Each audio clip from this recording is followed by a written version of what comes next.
you guys, welcome back to my channel. For those of you guys who don't know me, my name is Corinne J. For those of you guys who do know me, hey boo. Alright, so first of all, I just want to say happy Sunday. I hope that everyone's having a great day. Thank you so much for clicking on this video and deciding to watch your girl. So let's get started into the video. So for today's video, I wanted to discuss turning your passion into a profit and why it's not always a good idea like we think. Yeah, it works out for some people, but you know, we're gonna get into that. So first, I want to start with the quote that people love to say: if you do what you love, you'll never have to work a day again in your life. I'm here to tell you why I don't feel like that's 100% accurate. Personally, I'm just gonna start by saying this: just because you're good at something doesn't mean you always need to turn it into a business. I promise you. Sometimes we're good at certain things and we just might want to keep it to ourselves. It might be our form of therapy, it might be our form of self-care, but I feel like society tries to pressure everyone to become a business owner. Number one, okay? Owning a business ain't for everybody.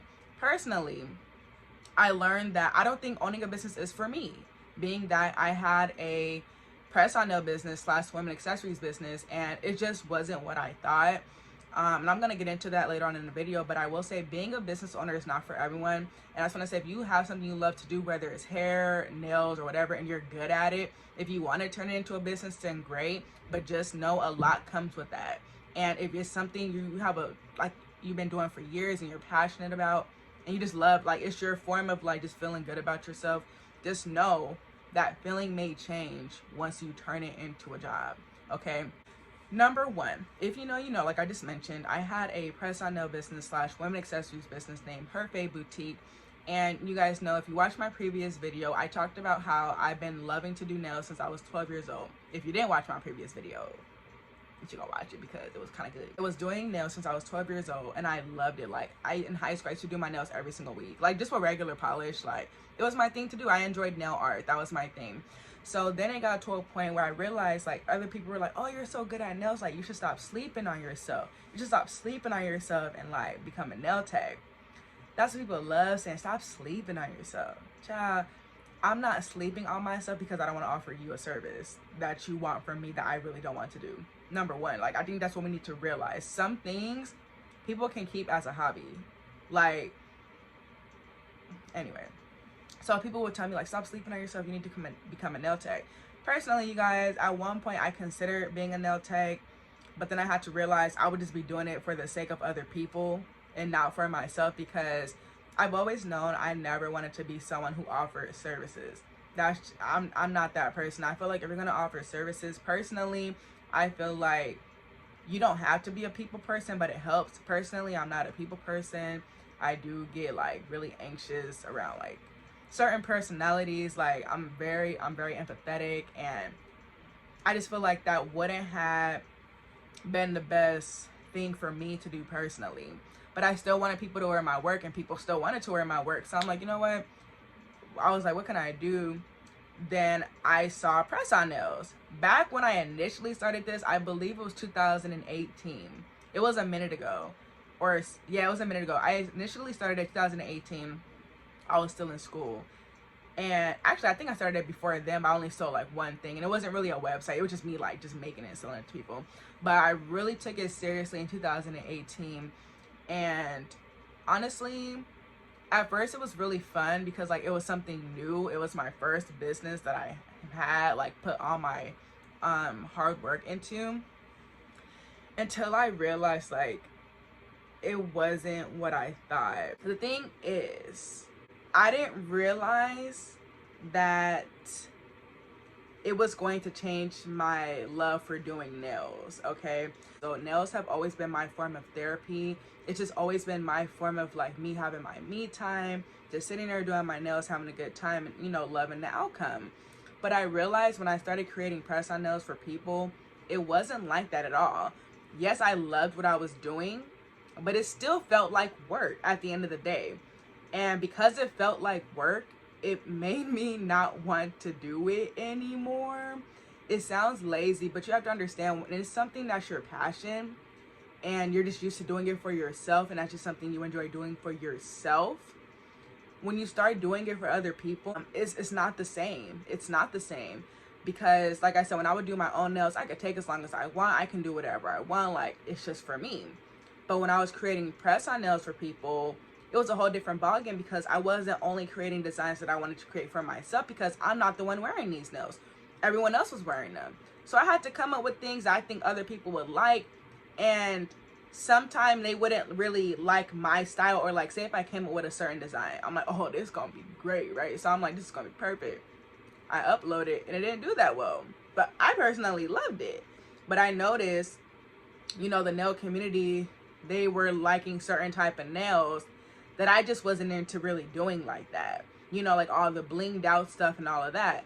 That just wasn't really my thing. Personally, I really enjoy nail art. Like, that's my thing right there. And I just feel like it wasn't that popular. Granted, maybe people just didn't like my designs, and that's also fine. But like I said, that brings me to the point of I had to start creating things that I thought other people would enjoy. And it wasn't fun for me, because personally, it wasn't really my style. The next part for me was the creativity process, like I just said. So I feel like when you're creative, if you're creative, you know, you're not creative all the time. You may have a period where you can't come up with jack, okay? And as a business owner, that's something that you really try to avoid at all costs, because if you can't come up with anything new, then it's like you're not really evolving as a business. You're not. So it's like there would be times where I couldn't come up with anything, or if it was something that I came up with that I thought was super good, and I'm like, oh, I will wear these, whatever, right? They would get hardly any attention, like hardly. And it kind of got to a point where I realized, like I said, like I just feel like people weren't into my style of art, but I was trying to change to fit the masses, but that's not really what I wanted to do. So like I said, I think because of that, that's why I'm not really passionate about nails anymore, because I tried to make a business out of it. Like, it's just, I just realized that wasn't for me. And personally, I feel like I learned that owning a business is not for me in general, unless I really wanted to get into like having my own like vending machines. That's something I'm really into. But I learned that making things and selling them is just not for me, especially if it's something I enjoyed doing prior. Same thing when I used to make wigs back in 2000, whenever, when I was doing natural hair videos. I used to hate making wigs, but people thought I was good at it. They're like, oh, why don't you sell them? I'm like, if I already hate doing it, why would I make them and sell them? Like, I think, again, like I said, that's people's way of trying to get you to do what they want you to do, even if you don't want to do it. Because you guys, people would really try to sit up here and convince me. One thing about me, I'm not easily pressured. I'm not easily swayed. I stand on what I say, and I stand on what I feel. Like I said in my last video, if I don't want to do something, I'm not going to do it. But when I was doing the nails, it was kind of different, because I love doing nails. So of course I'm like, oh, I'm gonna do this. But with the wigs, I already hated making it. So then why would I like charge you to make a wig that I already hate making? Like, that just didn't make sense to me. So I say all this to say, turning your passion into a profit, I just feel like you have to think long and hard about it. I feel like you have to consider everything before you do it. I feel like you need to really consider the fact that there might be a time where you grow out of this. And I feel like if you have a business based on your passion and you grow out of it, it's gonna show, and it's not gonna do well, personally. Like, if you're a nail tech and you love doing nails at one point, now it's like 5 years later and you're over it, you're not gonna have the same excitement, you're not gonna have the same drive, and I feel like your clients are gonna be able to tell. You know what I mean? I feel like your business might go under because of that. But then again, these are just my opinions on the topic. So when people say if you do what you love, you'll never have to work a day again in your life, I feel like that's a lie, because like I said, I feel like anything that you do for profit is always going to feel like work. Yes, you may love what you're doing. Yes, you may love what you're doing, but it's still work at the end of the day. It's still work. You're still working. You're still working to make that money, because if you don't do it, then you don't get paid. So it's like, I feel like I get what they were trying to say, but I feel like they're trying to make it seem as though if you do what you love, like, you'll always be excited about it, like you'll always be happy about it. And that's not always the case, because when you have a business, it's more than just the creative side of it.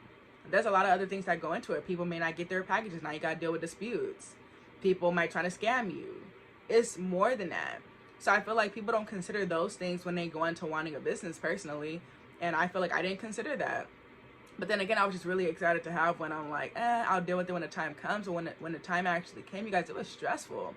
I would spend hours making a set of nails just for it to get lost by USPS, and now you're trying to file a dispute with me. But that's not, it's honestly, it's not fair to me or the customer. But it's just like, that's something that was out of both of our control because of the carrier. So there were many things that went into it that I just personally just realized, like, you know what, I'd rather just cut my losses and just give it up, because it just wasn't enjoyable for me anymore. And I started it because it was something that I enjoyed. You understand what I'm saying? And I say this to say, if you're good at something and you don't want to risk like hating it, just keep it as a hobby. I feel like we also need to normalize hobbies. It's okay to have a hobby. I'm sure we all work and, you know, we all have a side hustle or whatever. That's another thing. If you want to make it into a side hustle, that's fine. So here's the thing. Let's say if I wanted to do just my mom and my sisters and my 2 cousins, they nails. Okay, that's different. You know, it's a side hustle. I'm like, whatever. Sometimes things are meant to be like hobbies, side hustles, but not full-on businesses, okay? So I just kind of felt like maybe if I would have kept it to like a certain amount of people, like only did it for family. But even then I tried doing my sister's nails and my mom's nails, and I guess I just don't really like doing other people's nails. But let's say if I did, okay? If I did enjoy doing that, it would have been fine to just keep the same 5 people in rotation and then making a little profit on the side off of that. But turning into a full-fledged business where you're shipping all over the US and dealing with all types of people and all different types of personalities and all different, it just wasn't for me. Like, we can also say this about singers. I think it was Doja Cat. It was somebody who said like they were getting stressed out because all they do is work, work, work. Of course, they love what they do, but it's still work. You understand what I'm saying? Like, some days it may not feel like it, but on paper, it still is you doing your job. Like, honestly, I'm just gonna leave y'all with this. If you have something you love to do and you're thinking about turning into a profit, just think long and hard. You can't only focus on the creative side of it. You have to think about everything that comes with it. And if you're okay with that, then go for it by all means, you know? It's your life, live it. But if you're not, keep it to yourself a little bit longer. Some things are just meant for us to enjoy. Like, personally, I want to get back to doing my nails and everything, because you guys understand, like, it don't sound that deep, but it was that deep to me. That was really my way of relieving stress and just being by myself, decompressing. And now I don't even have that. So now I'm on a search for a new hobby that I can just keep to myself without trying to monetize or whatever, you know. But I digress. Anyway, I really hope you all enjoyed this video today. Feel free to give me more topics to talk about, and I will do my best to give you my 2 cents, because that's just what I do. But once again, thank you guys so much for watching. Don't forget to like, comment, and subscribe. Follow me on Instagram. I don't post on my feed, but I post on my story, and it's pretty cool or whatever. So yeah, I will see you guys in my next video. Bye.